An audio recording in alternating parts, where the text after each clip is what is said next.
It's a must-win game for UCF this weekend in Morgantown, West Virginia. The Knights are 4-6, and they have to win their final two games in order to reach bowl eligibility.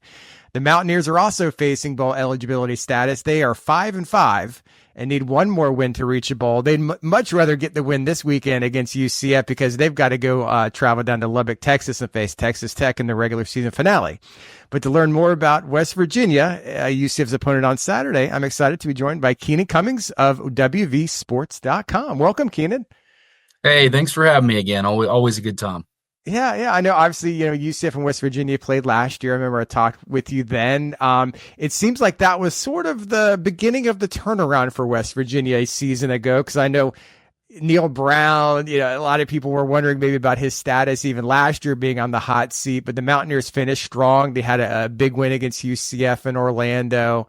Going into this season, just kind of first off, just talk about how the season has gone thus far. It's kind of funny because it seems like the teams that we thought would be at the top of the league, or at least competing at the top, are kind of, a lot of them are at the bottom. And the teams that a lot of us thought were going to struggle, the BYUs, the Arizona States, the Colorados, those are the teams at the top of the league. West Virginia and UCF are kind of the teams, trending towards the bottom. So how would you assess how the season has gone so far for West Virginia? Well, it's Groundhog Day again, in terms of Neil Brown, that is. You look at this West Virginia program. Last year they came in, they were struggling at the start of the year. The heat was turning up, and then they go on a run. West Virginia finished the season 9-4. There was a lot of momentum coming into this season. Now, not as much outside necessarily. They weren't getting a lot of hype outside the program. They were picked 7th in the league. But internally, this team had high aspirations. They thought that they were going to be a lot better than people thought they were going to be. They returned a lot of pieces. They brought in some transfer portal pieces to hopefully, alleviate or address some of the issues that, they thought were going to plague them. And fast forward, 10 games, here we are, 5-5. West Virginia's basically been, for lack of a better term, a coin flip, this season. They've had chances to win quite a few games and have not done it. Pitt sticks out like a sore thumb. They were up 10 with 3 minutes left and lost that game. And then on the other coin, they've had games they probably should have lost that they rallied. They were down 11 to Kansas with 5 minutes left. So the thing about this team, and the thing about really Neil Brown's team since he's been here, and it's really kind of the crux of the frustration of the fan base, is consistency. There just hasn't been any consistency. Outside of that stretch to close last year, it's, I think Neil Brown is now 36-34 in his 6 years here, basically a coin flip. And I think the frustration is boiling for the fans. They got behind it. I'll give them a lot of credit. Coming into Penn State in the offseason, this program had as much positive momentum as it's had in quite some time. And I hate to say it's squandered, but here they are at 5-5. They have to beat UCF at home to win, even really try to get to a bowl game at this point, because a trip to West Texas is not very inviting to close the year. So overall, frustration for the fans, I would say, and really disappointment for those within the program. So where would you say Neil Brown's status is currently? Obviously, it's teetering. We know there's a hot seat. If they were to beat UCF, maybe even beat Texas Tech, at least get to a bowl game. I mean, they could still finish 7-5. Is he safe for another year, or is that up in there? Obviously, if they lose, and don't reach a bowl, maybe the circumstances are different. But do you think Neil Brown is coaching West Virginia next season? That is the $1 million question right now. I think right now it's up in the air, and that seems almost silly to say 2 weeks out from signing day, but really I think that it's about how they finish. And I think that there's a big buyout attached, obviously, which makes this decision more difficult for West Virginia, especially in lieu of the revenue sharing and everything else that's involved. But, kind of entering uncharted waters in college athletics. That's why you're seeing a lot of college programs kind of press stop. You see what happened at Florida and Baylor and some other places where, their head coaches have struggled. But, I don't think it's necessarily over for Neil. I think they have to play well at home in this game against UCF.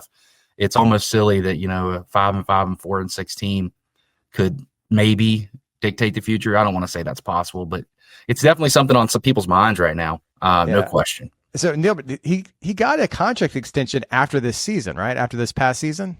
So Yeah, what it is was his a buyout? Is that known what his buyout would be if they were to fire him? yeah. At the end of the year, it's around like nine some million. So, and then you got the staff attached, and then obviously you have to Yeah. bring in a new staff, and there's a lot of money involved. So I saw something on Twitter. I don't know if this was isolated or something the fans are talking about, but I saw where some fans are trying to promote a brown out, where you wear brown to the game on Saturday because you want Neil Brown out of West Virginia. That seems kind of mean to do, but is that something you've heard, or is that gaining traction? I have not heard that, but the angst, like when I'm speaking here, I'm speaking completely from a fan base perspective. Right. We deal with them every day on the message boards, and the frustration is really as high as I've seen it at any point. I think that the buy-in was real at the start of the year. I think people were ready to get behind this thing, and it's been rocky at times. Through the first 5 years, there's been give him time. I think we're getting over the hump, and then last year happened. There was some optimism. And now we're kind of back to square one. It feels almost like 2022 all over again, in a sense, for West Virginia, that, they're closing the season here with some questions. And I don't want to jump ahead because, those are decisions made above me. But I think it's a question that's worth asking. If you would have asked me that, in August, I would have said no way. Yeah. So obviously the fan, I've been looking at your message board, and I know obviously the fans are talking about it and stuff like that. I laughed because I saw a thread about Rich Rodriguez, and I scroll through that thread, and it's kind of reminiscent of UCF because we get the same thing at people pining for a return of Scott Frost, even though he flamed out spectacularly in Nebraska. That's always what the fan base kind of goes to, like, oh, Scott Frost come home and be the next head coach again, or after Gus retires or whatever might happen with Gus here in the next year or two. But is that something that the fan base, is that just a couple posters, or are there a lot of people that if Neil Brown is dismissed, would they love to see Rich Rodriguez come back to Morgantown? I think there's always going to be a portion of the fan base that would like Rich back. Of course, there's a portion that wouldn't because of how that whole thing went down. But, I think it was a marriage that, over the long term would have worked for West Virginia. It didn't for obvious reasons. And some things were out of Rich's control. Some things were. And it's just one of those things where you've seen it happen in other places. Louisville, welcome back, Bobby Petrino. You've seen some crazy things happen in college sports. Do I think it's likely? Probably not, but I do think it would, I don't want to say galvanize, but definitely, as weird as this is to say, because I think the fracture in this fan base happened when Rich left. It would almost unite them in a sense, just the way things are going. And, I think people miss his brand of football when they talk about Rich, just how physical, tough, they play smart. And I think that's been, now West Virginia has played good with penalties and they've been a lot better on special teams this year, but that's not been a calling card, so to say. Yeah. So if Neil Brown were to be dismissed, are there coaches that would make sense other than Rich Rod? Like I'm sure you're in the back of your mind thinking about, well, what if I have to put out a hot board? I know fans are already talking about it. Are there any coaches that have a link or that would make sense if there were to be a change that, A.D. Ren Baker would immediately turn to? It's hard to say right now. There's so much variables here, and I'm not trying to dodge the question, but there's so much variables right now that, it could very easily be Neil Brown again in 2025. Gotcha. So talk more about this West Virginia team. I know you said, there were games that they should have won and they lost. There were games that maybe they probably should have lost, but they won. So just, Garrett Green is obviously back at quarterback this year. Just talk about offensively what you've seen from West Virginia this year and Garrett Green. Yeah, I think Garrett he's played well at times, other times not so well. His biggest factor here is what he can do with his legs. It brings a dimension to the offense that, Nico Markule has started 2 games for West Virginia when Garrett was hurt. He won both of them, looked really good against Arizona, didn't look as good against Cincinnati. So it kind of made sense to go back to Garrett last week. Accuracy continues to be an issue at times. They haven't been hitting on the deep ball as much as they did last year. That was one of the things that really helped this offense. They could run on everybody, and then they could hit those deep shot plays. They've struggled to kind of connect on those at times this year. And that's not going to get any better with Traylon Ray out for the year now with the leg injury that he sustained last week. So that's been the problem. I do think Garrett is great from a leadership perspective. He's kind of that guy that leads this team. And I'd hate to say it's been a disappointing senior year because that's not true. He's looked really good at times. He's done some great things. But overall, the product is really not where anybody expected it to be pretty much across the board. Yeah, who are some of the other players to watch on West Virginia's offense? When it comes to the offensive side, West Virginia wants to run the football. That's kind of their bread and butter. Very defense you here on C.J. Donald to run and use Garrett to run the ball. A lot of read stuff, they'll do that. They have some receivers that can catch the ball, make plays. Hudson Clement, a former walk-on, but isn't really the type of guy you think of as a walk-on. He's big, can run, is fast. Pretty good wide receiver that West Virginia's developed, a homegrown kid. And they have some other guys too. Tight end Cole Taylor. They're going to use him a lot. He has 35 catches this year. That's what he had last year and led the team. So he's already overpacing that and has a couple games left here. So he's a weapon in the red zone. He can get vertical too down the seam. So they're going to throw the ball some, but what they really want to do is they're at their best when they're running the football. Yeah, and looking at the other side of the ball, the West Virginia defense, just kind of looking up the stats, near the bottom of the Big 12 in scoring defense. But what have you seen from that side of the ball this season, and who are some of the top players to watch? It's kind of been a mixed bag for West Virginia. When it comes to stopping the run, they've been very good. The front seven's done a pretty good job there. It's the pass game that's really hurt them. And some of that is secondary play. Some of that is earlier in the year, they just did not have guys getting lined up right. Sometimes they got the wrong calls in, and it was kind of a mess. The linebacker level, safety level, not getting in the right drops, getting to where they need to be. Teams throwing behind those windows and getting big chunks of yards. So it's been hit or miss. They did have a defensive coordinator change in the first game. After that, when they moved to Jeff Coons, they dismissed Jordan Leslie, who had been here since Neal's first staff, had been calling the defense since 2020. They played great against Cincinnati. They forced 3 turnovers. They had 6 turnovers forced on the year coming into that game. They forced 3 turnovers, and 2 of them went for touchdowns. Gave up some yards, but some of that was the way the game went. West Virginia had like 40 plays. You have 2 defensive touchdowns. The other team is going to have the ball. But I think that it's just been an issue. Last week, the first half, West Virginia's defense played really poor. Baylor had 35 points, over 300 yards. Second half, they played much better. They only allowed 14 points, held Baylor in check, got 3 consecutive stops, which for this defense has been a tall task at times. And this is kind of what I speak to about the consistency. The offense played well in the first half against Baylor, ran up 28 points, and then they couldn't respond when the defense came to play in the second half. And that's really been the issue. In terms of players, West Virginia's got their defensive line is pretty good across the board. Sean Martin's playing some of the best football of his career. Fatorma Mulba is their nose tackle. He had 13 tackles against Cincinnati, so he's really active. Linebacker Josiah Trotter, the son of Jeremiah Trotter, and is very, very good, very promising. He's always around the ball. Reed Carrico actually was named co-defensive player of the week. He had 16 tackles last week, transferred from Ohio State. So he's seeing more time. Anthony Wilson, their safety, is very good in run support, has struggled a little bit in the pass game. But the secondary really, that's been an issue pretty much across the board. So are there any injury issues to watch this late in the season? Are they wondering maybe whether some guys will play or not on Saturday? This week's pretty good. The guys that are going to be out have been out. Aubrey Burks starting Spear, which is a big loss for them. He hasn't played in several weeks now. He's going to be out. One of their best corners, Aiden Garnes, he's out. The receiver they thought might get back, still up in the air, but looking doubtful. Jaden Bray, a transfer, which would have helped the loss of Traylon Ray, as I mentioned earlier. He's kind of doubtful right now. He's had a foot injury since the Oklahoma State game. So other than that, injury-wise, they're pretty good, which actually is interesting because the last few weeks before this, it's almost been a weekly deal. Who's going to play, who's not going to play. But this week, it's pretty clear-cut that most of the guys that are going to be out there are the guys they expect.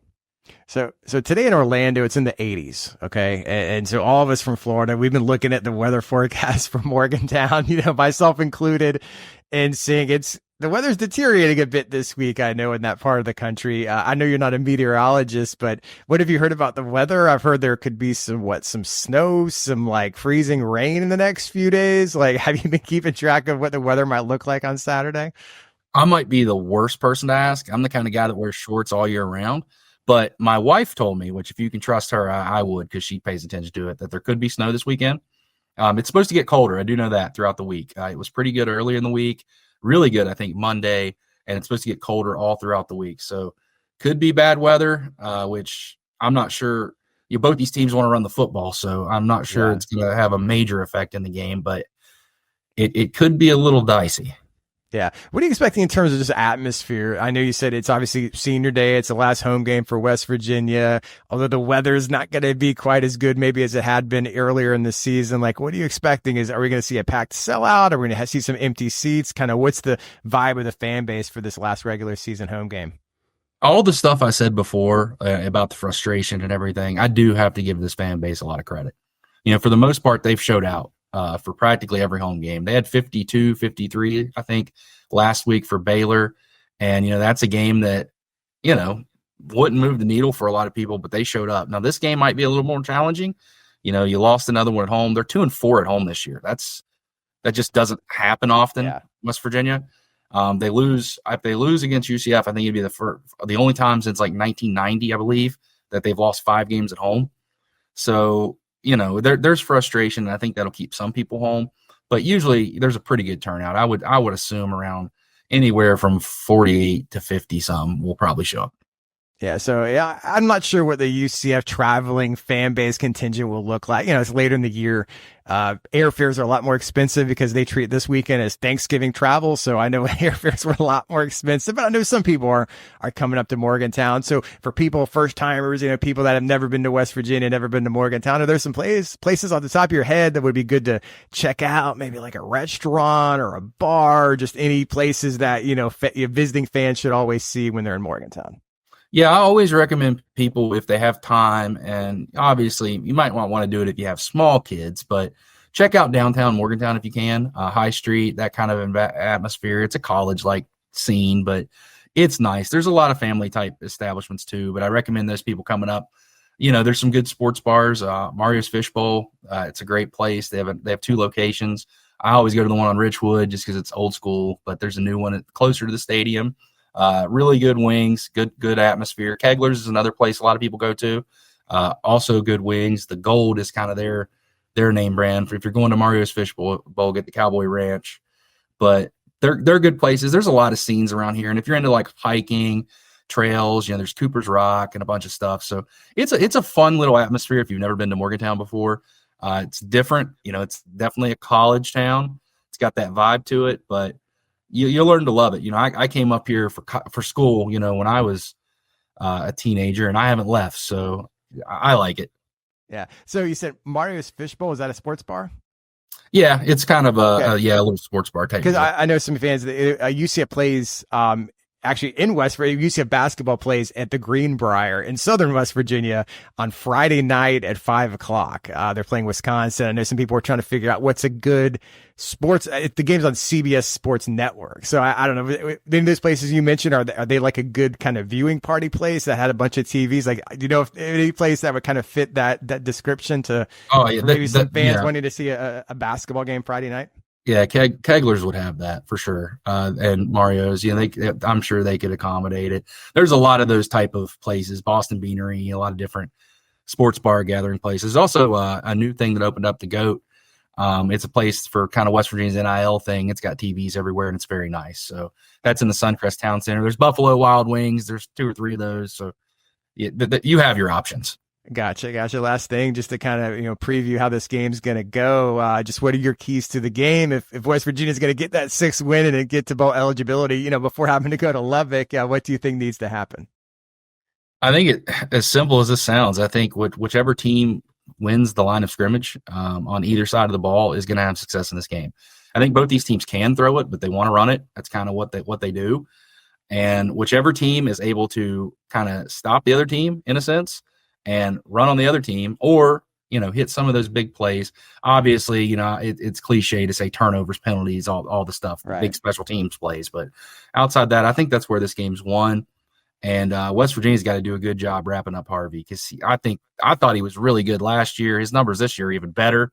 So I think that's going to be key. And West Virginia's got to be able to not beat themselves in a sense. They got to score when they're in the red zone, do the things that, at times has been difficult for them. I think this is a game that really is a toss-up at this point of the season. West Virginia's got home field advantage, but as I mentioned earlier, it hasn't really been a home field advantage this year. So we'll see how it plays out.